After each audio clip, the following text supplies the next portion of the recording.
Belajar dari tokoh-tokoh Alkitab yang menginspirasi hanya di channel YouTube Facebook. Jangan lupa subscribe dan nyalakan notifikasinya.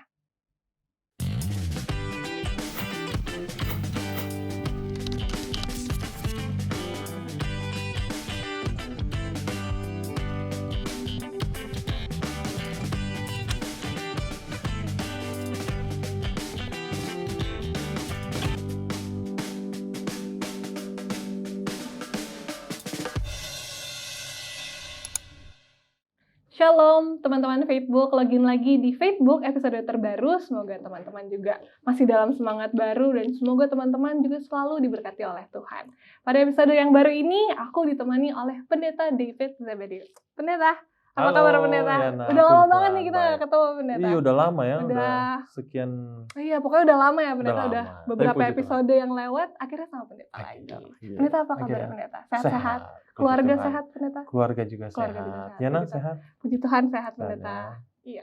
Oke, Pendeta, sebelum kita memasuki episode yang baru ini, kita jangan lupa ingetin teman-teman Pendeta. Teman-teman jangan lupa ya untuk login dan juga share, subscribe juga program kita supaya lebih banyak lagi tayangan yang tentu motivasi dan menjadi berkat untuk kita ya. Iya, betul sekali. Dan juga teman-teman, kalau teman-teman ada ini Pendeta, request tokoh Alkitab tertentu. Iya, boleh banget. Teman-teman boleh banget leave komentar di bawah. Misalnya mau tokoh Alkitab yang wanita mungkin, atau mungkin tokoh-tokoh Alkitab yang masih muda, silakan teman-teman leave komentar di bawah.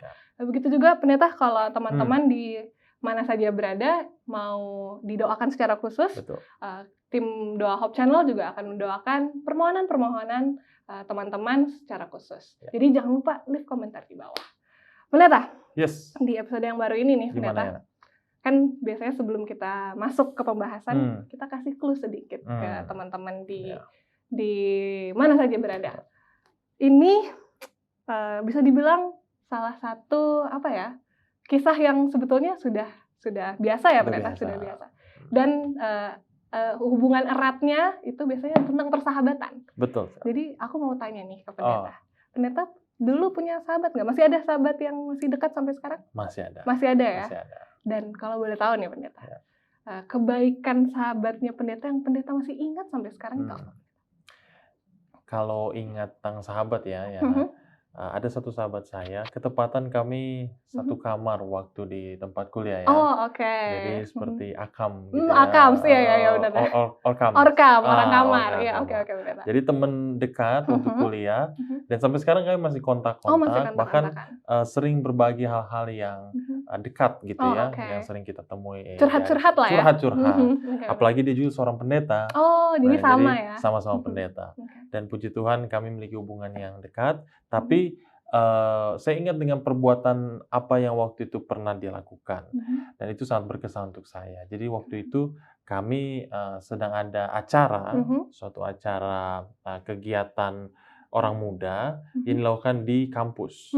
Nah pada saat itu saya ketepatan jadi bagian panitia, dia yang tidak ikut jadi panitia. Nah teman saya ini, karena kami sama-sama laki-laki, kami kalau sharing itu yang penting-penting aja. Bukan berarti perempuan sharing yang penting ya. Tapi seringkali ya nggak terlalu banyak kita berbicara, tapi yang inti dan juga penting kita bahas. Sampai akhirnya saya curhat ke dia. Karena ada satu dosen yang membuat saya jadi seperti tidak nyaman, lalu kemudian salah paham. Tapi dia menuduh saya dengan sesuatu yang saya tidak lakukan. Nah, itu saya sharing ke dia sampai kami berdua sama-sama dan kami betul-betul saling sharing apa yang dia bisa sharing ke saya dan saya juga sharing ke dia, bahkan sampai saya menangis. Karena begitu kami kenal dosen yang ini, tapi dosen ini sudah melakukan hal yang menurut kami tidak seharusnya dilakukan. Tapi dengan berangkat dari hal itu, kami sudah semakin mengenal satu sama lain dan saling dekat. Bahkan kalau bisa saling mengasihi ya. Walaupun dia sudah dengan istrinya, saya juga dengan istri saya. Udah punya keluarga ya? Udah punya keluarga masing-masing juga. Jadi kebaikan sahabatnya pendeta ini ada waktu di saat pendeta terpuruk ya. Terpuruk dan merasa seperti tidak bisa cerita ke siapa-siapa gitu ya. Tapi ternyata ada sang sahabat. Ada sang sahabat. Kalau Yana gimana nih? Kalau aku ya pendeta, kalau aku kurang lebih sama kayak pendeta, tapi kalau aku sempat menghindar dari banyak orang, tapi satu sahabat aku ini, dia teman aku dari SMP, satu sahabat aku ini yang selama 1 tahun pendeta, 1 tahun nonstop, itu setiap bulan dia selalu DM di Instagram tanya kabar aku. Yana apa kabar, Yana apa kabar, Yana apa kabar. Terus kalau ada waktu please ketemu, karena mungkin dia tahu keadaanku juga lagi tidak baik, jadi dia berusaha untuk tetap tetap menjalin komunikasi gitu. Jadi salah satu kebaikannya adalah bentuk perhatiannya mungkin ya pendeta. Bentuk perhatian yang luar biasa yang walaupun aku berusaha menghindar tapi dia tetap terus setiap bulannya tuh cari-cari terus gitu. Ya. Bahkan dia sangat perhatian ya. Dia perhatian sekali. Jadi kalau dari aku itu. Jadi mungkin teman-teman Facebook di rumah juga mempunyai beberapa pengalaman yang sama mengenai sahabat, silahkan leave komentar di bawah. Dan kita waktunya udah habis nih pendeta, jadi kita akan lanjut lagi ya. Ya, kita akan langsung masuk ke pembahasan. Jadi jangan kemana-mana, tetap di Facebook.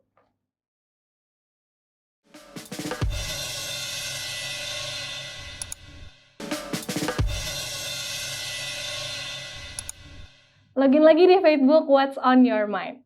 Jadi pendeta tadi kita udah sharing tentang sahabatnya pendeta, sahabat aku.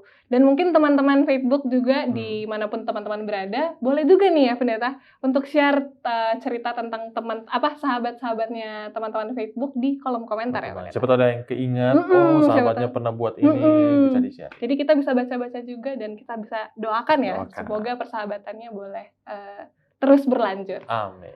Dan pendeta, kan tentang persahabatan ini tuh pasti teman-teman Facebook udah tahu sih, seharusnya udah tahu karena cerita ini tuh cerita yang paling populer, cerita yang paling tenar tentang persahabatan, dan kita udah boleh kasih tahu belum nih pendeta? Boleh. Siapa yang mau kita bahas pada episode kali ini? Kali ini kita akan bahas tentang Yonatan. Tapi Yonatannya dari cerita yang mungkin selama ini belum kita lihat sudut pandangnya. Jadi sudut pandang yang berbeda, bagaimana kita lihat kisah tentang ada orang-orang di sekitar Yonatan juga, khususnya Saul, Daud, dan keseluruhan bangsa Israel. Jadi kita akan coba ulik dengan menarik dari sudut pandang itu ya. Tapi benar nih, sebelum kita masuk kan, Yonatan ini tuh nanti, apalagi tadi kita berbicara tentang persahabatannya. Kan kita akan bahas juga tuh ya pendeta pada episode kali ini tentang persahabatan Daud dan Yonatan.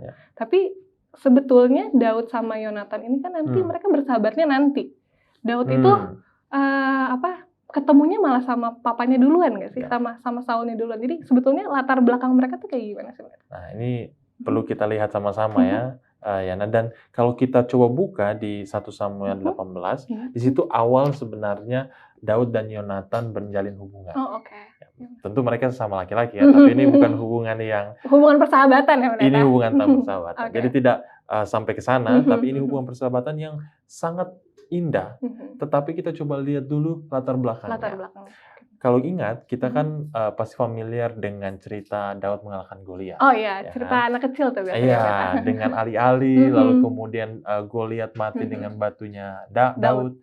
Tapi ketika itu terjadi, sebenarnya sebelumnya Saul sudah pernah bertemu dengan Daud pada saat ditawarkan baju zirahnya, baju perang yang dipakai oleh Saul, yang sering dipakai oleh militer Israel, ditawarkan kepada Daud. Tapi Daud menolak.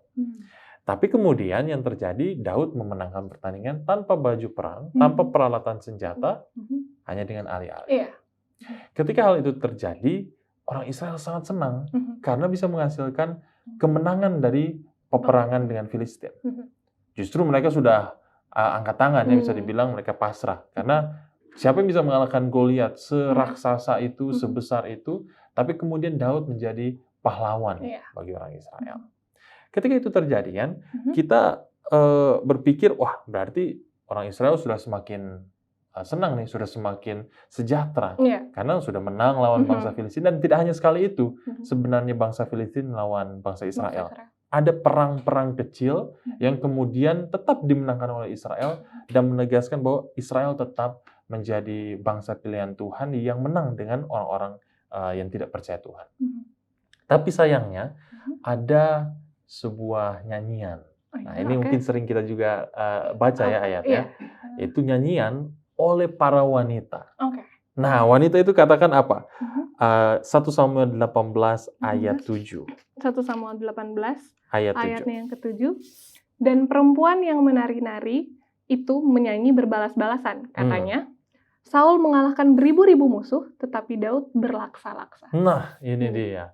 Ketika Saul mendengar itu, apa yang dikatakan oleh Saul? Bangkitlah amarah Saul dengan sangat, ayat 8 katakan, dan perkataan itu menyebalkan hatinya sebab pikirnya, kepada Daud diperhitungkan mereka berlaksa-laksa, tapi kepadaku diperhitungkannya beribu-ribu. Akhir-akhirnya jabatan raja itu pun jatuh kepadanya. Jadi kesel nih Saul. Padahal Saul itu adalah ayah mertua dari Daud. Oh iya, betul. Dan Daud menikahi anak perempuan Saul karena juga menginginkan hubungan yang dekat dengan Saul. Tapi kita juga perlu ingat, Yana dan saudara-saudariku sekalian, bahwa Daud sudah diurapi menjadi raja. Iya. Daud adalah raja bangsa Israel, tetapi belum diumumkan atau belum menggantikan Saul secara resmi. Apakah Tuhan sengaja melakukan itu? Tuhan punya maksud. Iya. Karena meskipun Saul adalah raja yang memerintah, raja yang memimpin bangsa Israel, tapi raja yang diurapi ini, Raja Daud, memiliki peran yang penting. Dan Daud tidak mau menggantikan Saul sebelum waktunya. Nah, latar belakang yang terjadi di sini, yang sangat disedihkan adalah ketidakharmonisan antara Saul dan juga Daud. Padahal Saul dan Daud memiliki hubungan keluarga, karena dia adalah mertua dari Daud. Daud adalah anak menantu dari Saul. Tapi meskipun seperti itu, kebencian Saul karena salah satunya disebabkan nyanyian orang Israel dan para wanita ya. Kalau para wanita yang menyanyi kayaknya beda dengan orang-orang kayak puji-pujian gitu ya. Dan bahkan dipuji itu bukan raja Israelnya, yang dipuji adalah Daud, yang sebenarnya hanya seorang gembala. Kalau kita baca ayat sebelumnya, Yana, kita coba baca ayat 5. Ayat 5. 1 Samuel 18 ayat 5. 1 Samuel 18 ayat yang kelima, Daud maju berperang dan selalu berhasil kemana juga Saul menyuruhnya, sehingga Saul mengangkat dia mengepalai para prajurit. Hal ini dipandang baik oleh seluruh rakyat dan juga oleh pegawai-pegawai Saul. Jadi Saul setelah dia melihat Daud memenangkan pertandingan atau peperangan dengan Goliat, dia menarik Daud, mengambil Daud untuk menjadi tentaranya, pemimpin tentara dari bangsa Israel. Tetapi Daud sebelumnya sebenarnya profesinya sebagai gembala, ya, betul. Sebagai orang yang mengasuh atau memelihara ternak dari ayahnya, dari keluarganya. Karena dia sudah menjadi tentara, bahkan sudah menjadi pemimpin tentara bangsa Israel, Saul kemudian melihat, hingga kemudian muncullah lagu ini. Lagu atau nyanyian puji-pujian, dan bahkan di ayat 9, ini nggak apa-apa kita lompat-lompat ya, supaya kita lihat gambaran besarnya. Sejak hari itu, maka Saul selalu mendengki Daud. Oh, bukannya benci itu, mendengki Daud. Jadi sebelum kita melihat nanti persahabatan antara Yonatan dan juga Daud, kita melihat ada latar belakang kebencian. Ada latar belakang kedengkian. Bahkan bukan hanya persahabatan yang dirusak atau tercoreng, tapi persahabatan yang sama sekali tidak ada di antara Daud dan juga Saul. Kalau misalnya ada mertua yang galak atau mertua yang mungkin nyebelin, itu udah biasa. Tapi ini bukan hanya nyebelin dan ngeselin, mertuanya membenci Daud sendiri. Dan itu yang terjadi pada saat Daud sudah mengalahkan Goliat. Nah, saudara-saudariku bisa bayangkan ya, Yana juga bisa bayangkan apa yang menjadi pertimbangan Saul, padahal dia adalah seorang raja, dia adalah seorang yang sudah diurapi oleh Tuhan, tetapi Daud yang sebenarnya bukan siapa-siapa pada awalnya, tapi kemudian dibenci. Daud tidak memilih untuk tidak membenci Saul. Daud justru sangat menyayangi Saul. Dan kemudian nanti kita bahas tentang anaknya Saul, yaitu Yonatan. Tapi pendeta, aku menarik nih pendeta, karena menurutku kisah ini tuh lumayan relate lah. Lumayan relate dan kayaknya lumayan sering terjadi di kehidupan kita sehari-hari pendeta. Yaitu saat para wanita-wanita itu pendeta, yang karena si Daud berhasil memenangkan peperangan melawan Filistin, itu kan seperti apa ya? Seperti mungkin dibandingkan pendeta, dibandingkan. Ya. Karena kata-kata itu kan yang buat akhirnya Saul sakit hati, mendengki kepada Daud karena kata-kata yang dibilang Saul menang melawan ribu-ribu sedangkan Daud berlaksa-laksa. Nah itu pendeta, aku jadi berandai-andai, mungkin teman-teman Facebook juga berandai-andai, gimana caranya pendeta? Mungkin di kehidupan kita sehari-hari kita dibanding-bandingkan, gitu. Mungkin sama saudara kita, atau mungkin sama orang di kantor, atau mungkin sama teman-teman di sekolah. Itu gimana pendeta cara kita? Karena menurutku pendeta itu perasaan yang manusiawi lah. Iyalah, Saul selama ini dia kan udah memerintah kerajaan Israel dengan udah lama nih. Betul. Terus tiba-tiba ada orang baru. Kalau aku sih mungkin juga akan melakukan apa yang Saul lakukan. Tapi gimana caranya supaya kita dan teman-teman Facebook bisa untuk tidak mencontohi Saul? Ada lagu ya, disebutnya Ojo dibanding-bandingkan.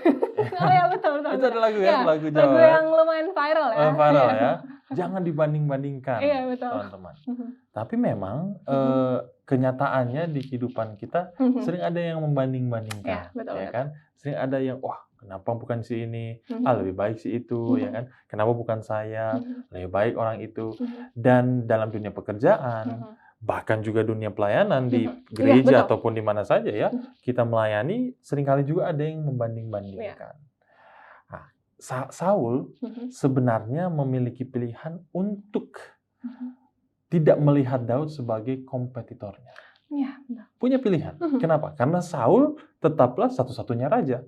Tidak ada yang mengganggu. Daud pun bahkan tidak mau menggantikan Saul sebelum Tuhan menginginkan itu. Nah, yang menjadi masalah adalah Saul memilih untuk menjadikan Daud sebagai pesaingnya. Dari pikirannya sendiri. Jadi bukan dari siapa-siapa, tapi dari pikirannya sendiri. Dan tentu ini setan sangat sukai. Setan menginginkan kalau bisa dipanas-panasin gitu ya. Kalau bisa kita itu tidak melihat gambaran besarnya. Kita hanya melihat, ini tentang saya dan tentang dia. Dia nggak boleh ambil posisi saya. Kan di sini katakan Saul bilang kan, akhir-akhirnya jabatan raja itu jatuh kepadanya. Padahal rakyat sebenarnya masih memilih Saul, masih menjadikan Saul sebagai rajanya. Walaupun Daud dinyanyikan sebagai yang lebih kuat. Istilahnya berlaksa-laksa. Tapi Saul beribu-ribu. Nah, Saul memilih pilihan itu tapi dia tidak pilih. Dan yang bisa kita lihat juga, Yana, seringkali iri itu atau mungkin dengki itu bukti dari insecure, feeling insecure. Betul. Jadi karena dia merasa tidak aman dengan posisinya, merasa tidak aman dengan kemampuannya, dia mulai mencoba untuk menyingkirkan orang lain yang dianggap sebagai pesaingnya. Padahal pesaingnya itu tidak merasa sebagai saingannya Daud. Padahal Daud juga merasa bahwa saya ini di bawah Saul. Saya ini anak mantu dari Saul. Saya ini justru submit, patuh kepada Saul. Tapi Saul yang merasa insecure. Jadi bagaimana caranya supaya kita tidak iri dan tidak merasa dibanding-bandingkan? Bagaimana kita merasa secure dengan apa yang kita miliki? Dan secure itu dekat dengan bersyukur. Betul. Kalau kita bersyukur, maka bersyukur yang menjadikan kehidupan kita jauh dari iri hati dan cemburu atau dengki itu. Walaupun ada yang misalnya coba menyaingi kita, mencoba untuk membanding-bandingkan kita, tapi kita bersyukur apa yang kita perbuat itu kita sudah merasa cukup dan dicukupkan oleh Tuhan. Karena Tuhan yang melakukan dan bahkan memberikan kepada kita semuanya. Nah, itu yang tidak Saul miliki, yang tidak Saul lakukan. Sehingga Daud yang sebenarnya sudah berperan untuk tidak menyayangi Saul. Bahkan dia katakan, kalau bisa saya tidak menjadi pemimpin, tidak menjadi orang yang berada di depan layar, tapi justru raja yang berada di hadapan rakyat. Saya hanya akan membantu. Saya hanya akan. Jadi Daud sudah memposisikan sedemikian rupa, tapi Saul yang sebenarnya tidak menginginkan itu. Berarti pendeta balik lagi ke mindset kita masing-masing ya. Kembali ke mindset kita. Bagaimana kita tidak menjadikan ketika kita dibandingkan sama orang lain, kita kita tidak menjadikan kompetitor ya seperti Ya. Saul. Dan sebetulnya pendeta, Hmm. mengenai insecurity ini itu ada di episode sebelumnya Iya, mengenai jadi Saul dan insecurity. nyambung ya. Iya, jadi kalau teman-teman belum nonton episode yang sebelumnya, nanti setelah episode yang ini jangan ke episode sebelumnya dulu, tapi setelah episode ini nonton dulu tentang insecurity dari Saul. Ya. Dan pendeta, Hmm. aku juga mau nanya lagi mengenai Daud ini ya pendeta. Hmm. Daud ini dibanding-bandingkan itu bukan Daud, Saul. Saul dibanding-bandingkan dan akhirnya punya rasa iri dengki, dan tadi tentang insecure. Tadi itu kata yang sangat bagus sih. Kunci dari supaya kita tidak insecure adalah bersyukur. Jadi harus bersyukur. Karena kalau tidak bersyukur nanti jadinya insecure. Iya, betul. Pertanyaan selanjutnya nih ya pendeta, mengenai Saul, tapi udah mau masuk ke Yonatan ya pendeta. Karena kan Saul mendengki Daud, kayaknya udah benci banget nih sama Daud karena dibanding-bandingkan dan yang lain-lain. Nah, ini masuk ke Yonatan ya pendeta. Kan Yonatan ini anaknya Saul. Nah, biasanya nih pendeta, biasanya, tapi semoga tidak ditiru ya oleh teman-teman juga. Biasanya kalau keluarga membenci seseorang, itu pasti anaknya atau siapapun yang berada di dekatnya itu pasti dipengaruhi supaya membenci orang yang sama. Tapi kenapa ini bisa Yonatan dan Daud ini bisa bersahabat dengan segitunya? Kenapa berbeda ya? Kenapa berbeda? Yonatan dan Daud kalau ditulis oleh beberapa komentar Alkitab memiliki usia yang tidak jauh berbeda. Masih jadi sama bisa dibilang ya? mereka sepantaran ya, sepantaran. Sedangkan Saul memang ayah dari Yonatan. Dan juga Daud adalah anak mantu dari Saul. Jadi hubungan mereka seperti bisa dibilang selevel begitu ya. Tapi karena mereka memiliki kedekatan yang berbeda dengan Saul, di antara Saul dengan Daud, Yonatan dengan Daud memiliki hubungan yang spesial. Dan itu sudah dimulai dari ayat pertama. Dari pasal 18 yang tadi kita baca ya. Jadi biasanya kita mulai dari awal kemudian ke bawah. Sekarang kita mulai dari bawah dulu, baru kita ke atas. Coba kita baca, Yana mungkin boleh baca 1 Samuel 18 ayatnya yang pertama sampai ayat yang ketiga dulu. Sampai ayat yang ketiga ya. 1 Samuel 18 ayat yang pertama dengan perikop Daud dan Yonatan.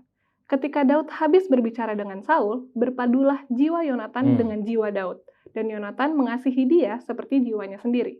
Ayat 2, pada hari itu Saul membawa dia dan tidak membiarkannya pulang ke rumah ayahnya.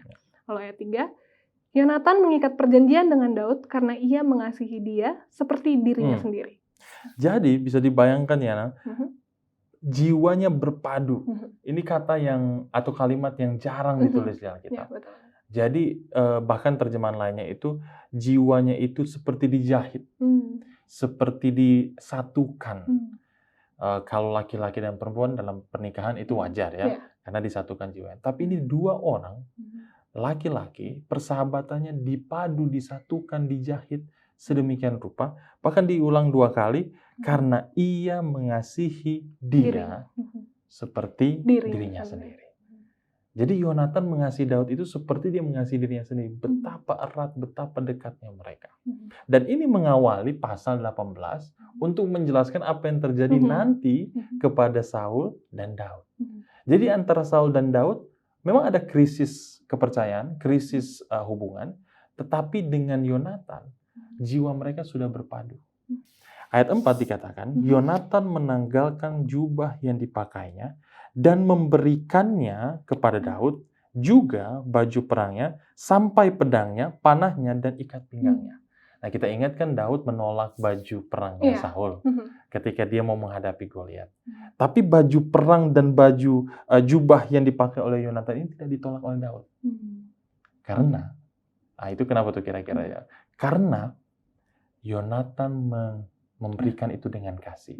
Memberikan kepercayaannya itu kepada Daud dengan kasih. Sesungguhnya, Yonatan itulah yang menjadi penerus dari Saul.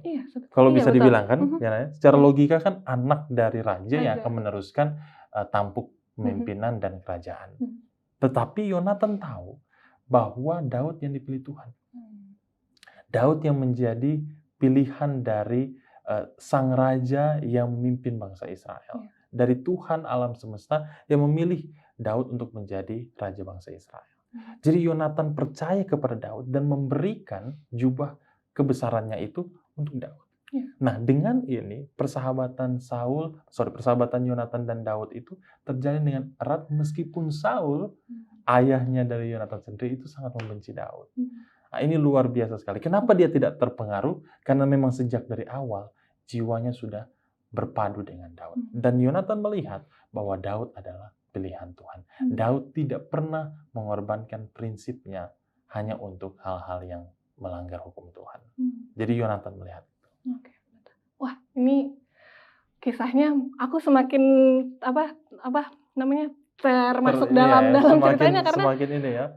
Keren sekali gitu pendeta, persahabatan antara Daud dan Yonatan. Tapi kita harus berhenti nih. Kita pendeta. break dulu ya. Kita harus break dulu sejenak. Jadi teman-teman jangan kemana-mana, tetap di Facebook.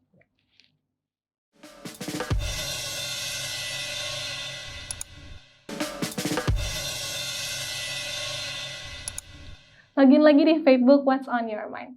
Jadi tadi pendeta kita udah cerita bagaimana Yonatan memilih untuk tetap mengasihi Daud karena dia tahu bahwa Daud itu pilihan Tuhan.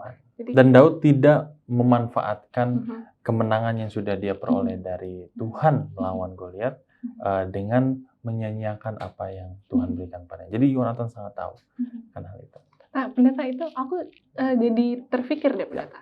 Berarti ada dua nih, maksudnya ada dua hal yang bisa kita pelajari dari dua tokoh, yaitu ayah dan anak nih, yang sangat berbeda sekali pendeta. Karena Saul melihat Daud, seperti yang pendeta bilang tadi, seperti kompetitor.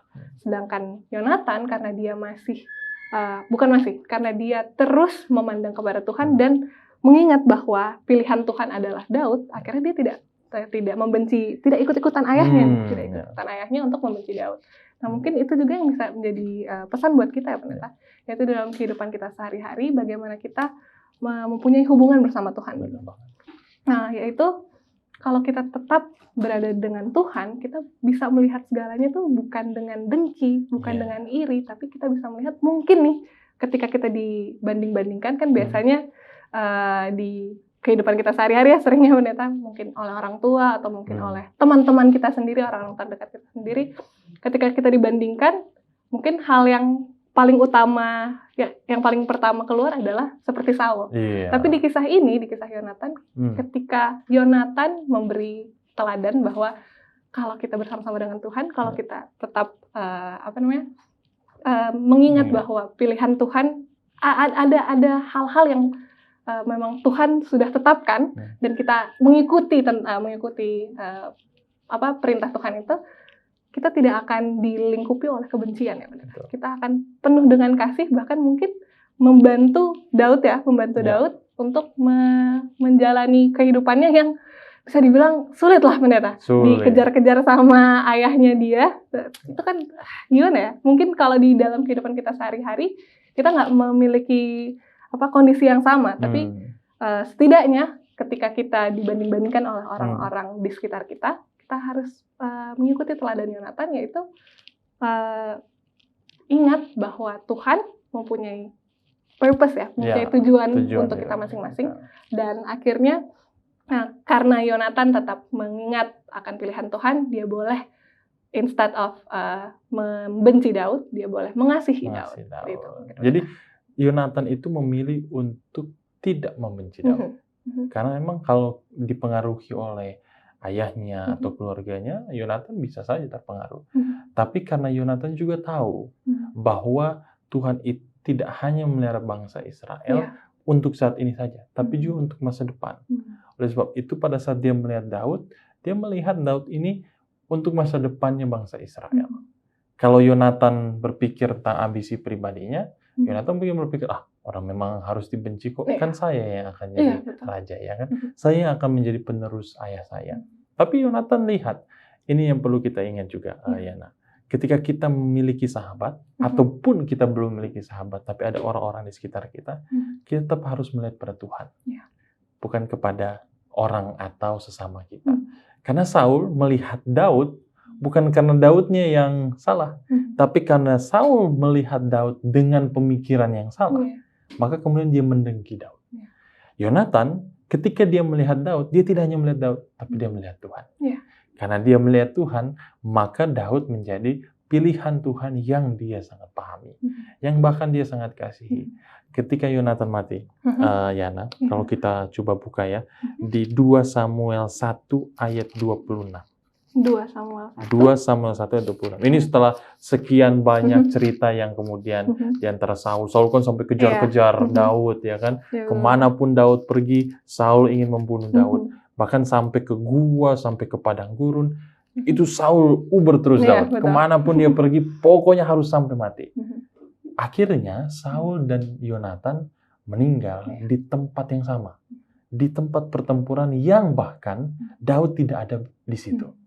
Jadi ketika Daud mendengar bahwa Saul dan Yonatan itu meninggal, mati di medan pertempuran, dia sangat sedih. Dan apa yang dikatakan oleh Daud? 2 Samuel 1 ayat 26. Pasal 1 ayat 26. Ya. Pasal 1 ayat 26. Merasa susah aku karena engkau, saudaraku Yonatan. Engkau sangat ramah kepadaku. Bagiku cintamu lebih ajaib daripada cinta perempuan. Wow. Bisa dibayangkan nggak tuh? Jadi cintanya Yonatan itu sangat membekas kepada Daud. Sangat berarti bagi Daud. Dan itu alasan kenapa Daud tetap bertahan meskipun Saul tidak pernah henti ingin membunuh Daud. Dan Daud berpikir, wah kalau Saul sendiri aja mau bunuh saya gitu kan, untuk apa saya tetap jadi Raja Israel? Atau untuk siapa? Untuk siapa saya melayani Tuhan kalau misalnya Raja Israel yang dipilih Tuhan sendiri pun membunuh saya, ingin membunuh saya. Nah, ketika dia melihat Saul, Daud itu discourage. Daud itu seperti, waduh sudah tidak lagi ada pengharapan. Tapi pada saat dia melihat Yonatan, oh ya, ada cinta, ada kasih yang dibalut dengan persahabatan sangat luar biasa. Dan ketika diikat perjanjian, karena Alkitab bilang kan diikat perjanjian mereka, itu bukan supaya, oh ya, kamu temanku ya, oh ya, saya juga temanmu ya, oh ya, kamu sahabatku ya, iya kamu juga sahabat. Bukan hanya seperti itu, tapi karena ikatan jalinan hubungan mereka itu sangat erat dengan Tuhan, maka ibadah mereka itu menjadi saling berkaitan. Ibadahnya Yonatan, ibadahnya Daud menjadi satu karena Tuhan bersama dengan mereka. Jadi dalam kehidupan kita bukan hanya, oh ya aku kenal kamu, kamu kenal aku kenal sahabatku, sahabatku kenal aku. Tidak hanya seperti itu. Tapi kehidupan kita menjadi ibadah. Itulah ibadah yang ada di antara persahabatan Daud dan Yonatan. Makanya nggak heran Daud katakan, cintamu itu bahkan lebih ajaib daripada cinta perempuan. Daud punya berapa istri kalau menurutnya? Banyak banget ya, ratusan ya. Tapi dari seluruh perempuan atau seluruh istrinya Daud, Daud mengingat ada cinta ajaib yang dimiliki oleh sahabatnya, yaitu Yonatan. Dan dia sudah tidak ada pada waktu itu. Pada saat Daud menulis surat ini, Yonatan sudah tidak ada. Ketika orang yang memberi kabar bahwa Saul dan Yonatan meninggal, ya, Daud itu marah kepada orang itu. Karena orang itu bukan orang Israel memang. Dia orang Amalek yang melaporkan tentang kematiannya Saul dan juga Yonatan. Daud sangat marah, bahkan memenggal kepala orang itu. Saking cintanya kepada Yonatan, dan dia pun tidak pernah membenci Saul. Daud tidak pernah membenci Saul. Bahkan 2 kali dia ingin coba membiarkan Saul tetap hidup pada saat Saul mau membunuh Daud sendiri. Nah, jadi persahabatan ini kasih sejati yang sangat luar biasa di antara Daud dan Yonatan. Itulah kenapa kasih itu tidak memandang usia, tidak memandang jenis kelamin, tidak memandang siapa, latar belakang apa orang yang kita kasihi. Tapi kita tidak berbicara dengan cinta atau kasih sama jenis ya. Ini berbeda ya. Ini kasih yang memang Tuhan teladankan, Tuhan berikan kepada kita. Sehingga siapapun sahabat kita, kita tetap melihat itu sebagai teman sahabat yang dikasih oleh Tuhan. Menurut Diana gimana? Kalau menurut aku ya, ini kisah ini tuh luar biasa karena mungkin teman-teman Facebook juga mempunyai sahabat-sahabat di sekitar atau teman-teman di sekitar. Tapi yang bisa kita ambil dari sini mungkin aku secara pribadi juga, itu persahabatannya Daud dan Yonatan itu yang pendeta bilang berada di dalam Tuhan. Persahabatan yang begitu indah akhirnya membekas sekali di antara Yonatan dan juga Daud. Itu juga mungkin menjadi hal yang penting ya pendeta dalam kehidupan kita sehari-hari, bagaimana kita memilih persahabatan yang tetap berada di jalan Tuhan, pendeta. Persahabatan yang tetap terus-menerus mengingatkan kita untuk mengasihi, persahabatan yang mengingatkan kita untuk terus-menerus berada di jalan-jalan Tuhan. Karena mungkin ya, aku nggak tahu nih pendeta. Aku mau coba tanya pendeta juga. Mungkin kenapa sampai Daud dan Yonatan itu sangat mengasihi satu sama lain? Mungkin di persahabatan itulah, karena mereka melibatkan Tuhan, akhirnya mungkin kasih yang Tuhan mau supaya kita punya itu disalurkan melewati persahabatan itu. Jadi kembali pesan untuk kita semua di dalam persahabatan kita bersama orang-orang di sekitar kita, jangan lupa untuk melibatkan Tuhan ya pendeta, supaya kita boleh merasakan kasih Tuhan yang nyata di dalam kehidupan kita dan sahabat kita mungkin. Dan satu lagi juga ya nak, kita perlu mengesampingkan ego pribadi kita, ambisi pribadi kita. Memiliki ego dan memiliki ambisi itu hal yang lumrah ya, yang manusiawi. Sebagai manusia kita memiliki tujuan, memiliki keinginan, memiliki ambisi. Wah, saya pengen itu, saya pengen ini. Tapi ketika berada dalam sebuah hubungan, entah itu suami istri ataupun persahabatan, kita perlu mengesampingkan. Mengesampingkan itu bukan berarti menghilangkan. Mengesampingkan untuk kepentingan bersama. Daud dan Yonatan tahu itu. Ketika Daud sudah sangat takut, sudah sangat tidak berpengharapan karena Saul mau membunuh dia, Yonatan katakan, jangan takut. Jangan takut Daud. Karena aku yang tahu ayahku. Bukannya Yonatan ingin menghentikan apa yang Saul lakukan, karena dia pun tidak bisa. Ayahnya sendiri tidak mendengar apa yang dikatakan oleh anaknya. Tapi Yonatan bilang, jangan takut. Percaya kepada Tuhan. Percaya juga kepada aku. Karena Yonatan tahu apa yang harus Daud lakukan, dan Daud menemukan comfort. Menemukan perlindungan dari sana. Kepastian di tengah ketidakpastian yang dilakukan oleh Saul. Karena Saul tetap mengejar dia ke ujung manapun.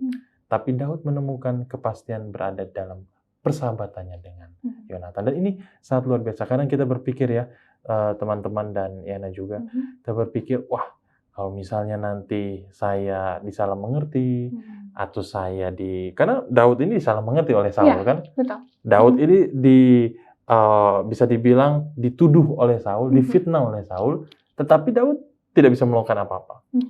Ketika kita menghadapi hal itu, percayalah, Tuhan pasti akan mengirim seseorang. Tuhan pasti akan mengirim sahabat, pasangan, ataupun siapa orang tua kita yang akan menghibur dan memberikan kepada kita kepastian. Karena kasih yang sejati itu justru awalnya tidak terlihat, tapi pada akhirnya akan sangat berperan dalam kehidupan kita. Nah, Daud itu ketika dikejar-kejar oleh Saul, itu bahkan sampai pura-pura gila. Sampai harus pura-pura gila karena orang-orang yang ada di sekitar Daud itu akan memberitahu bahwa Saul bisa saja membunuh dia pada saat itu. Di dalam sebuah gua yang gelap, Saul berada di sana, tapi Daud membiarkan dia hidup. Saul pun hanya memotong punca jubahnya. Jadi di sini cerita Daud tidak akan luar biasa tanpa persahabatan Yonatan. Tanpa persahabatan dengan kekasih sejatinya, yaitu Yonatan. Jadi Yonatan bukan hanya sahabat saja untuk Daud, tapi sudah saudara baginya. Pendeta, ini juga nggak tahu ya, mungkin yang kepikiran nih dia. Yonatan ini kan dia berada di persahabatan bersama dengan Daud itu saat masa-masa pelik ya pendeta. Masa-masa yang susah sekali nih buat Daud. Nah, mungkin juga untuk kita semua ya, teladan baik bagi kita semua dari Yonatan, yaitu memperhatikan teman-teman di sekitar kita yang mungkin memiliki masa-masa buruk. Mungkin nggak sekompleks ceritanya Daud mau dibunuh nih sama ayah menantunya, mungkin nggak sampai segitunya, tapi mungkin teman-teman kita di sekitar kita yang mungkin sedang mengalami hal-hal yang buruk, atau mungkin sedang stres karena kerja, sedang stres karena ujian, atau ada pergumulan-pergumulan pribadi. Teladan Yonatan mengingatkan kepada kita untuk boleh membantu teman-teman kita di sekitar kita, dan karena mungkin pendeta, Yonatan walaupun nggak dijelaskan ya pendeta, hubungan dia bersama Tuhan, tapi bisa terlihat bahwa sangat terlihat ya pendeta, hubungan dia dengan Tuhan dengan mengasihi Daud yang waktu itu sangat sulit sekali keadaannya, dan itu menjadi teladan bagi kita semua untuk melihat teman-teman kita, sahabat-sahabat di sekeliling kita, ya lewat tanya kabar kah atau apa. Biasanya tuh dari tanya kabar jadi curhat tuh, jadi curhat ya, jadi curhat. Jadi ya itu, pendeta. Jangan segan-segan DM ya, teman kita, ya kan, DM. tanya kabar. Dengan itu pasti teman kita akan merasa diperhatikan. Dan semoga juga kita boleh menjadi Yonatan, digunakan untuk menyalurkan kasih Tuhan kepada orang-orang di sekitar kita. Mungkin itu sebenarnya. Betul sekali. Lalu pendeta ada apa lagi nih tentang Yonatan? Kalau kita lihat ya, ini kita sudah mulai di ujung juga. Apa yang Yonatan lakukan itu berasal dari kuatan Tuhan. Kasih agape. Nah, kasih agape ini bukan kasih yang sembarangan. Kalau kita lihat, ada kasih yang mungkin hanya untuk hal-hal tertentu. Mungkin hanya sebatas sahabat. Teman yang bertanya apa kabar. Tapi kasih agape itu yang tulus, yang sejati, yang betul-betul datangnya dari Tuhan sebagai pencipta kita, sebagai juru selamat kita juga. Dan ini yang diberikan oleh Yonatan kepada Daud. Luar biasa, pendeta. Kita udah harus berhenti nih, teman-teman. Jadi ini udah segmen terakhir ya, sebelum kesimpulan. Jadi luar biasa ini tentang persahabatan Yonatan dan Daud. Jadi sayangnya kita harus ke kesimpulan. Jadi teman-teman jangan kemana-mana, tetap di Facebook.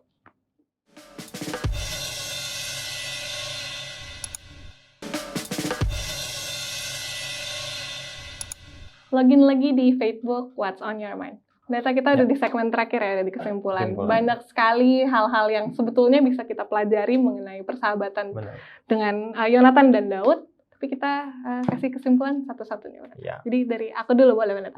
Dari aku dulu boleh, pendeta.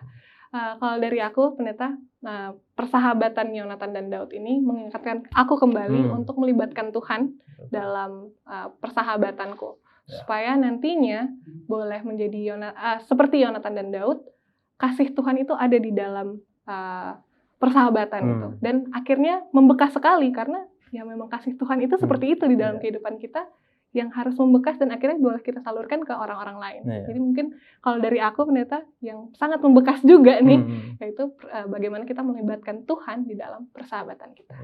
Kalau dari pendeta? Kalau menurutku pribadi juga ya, setelah mempelajari pelajaran ini, bahkan melihat dari sisi yang sebelumnya belum kita lihat ya, apa yang Yonatan, kita tahu Yonatan sahabat Daud, tapi alasan Yonatan itu ternyata lebih kuat dari yang kita bayangkan. Alasan kenapa Yonatan tidak memilih apa yang Saul ayahnya lakukan itu lebih kuat dari yang bayangan kita.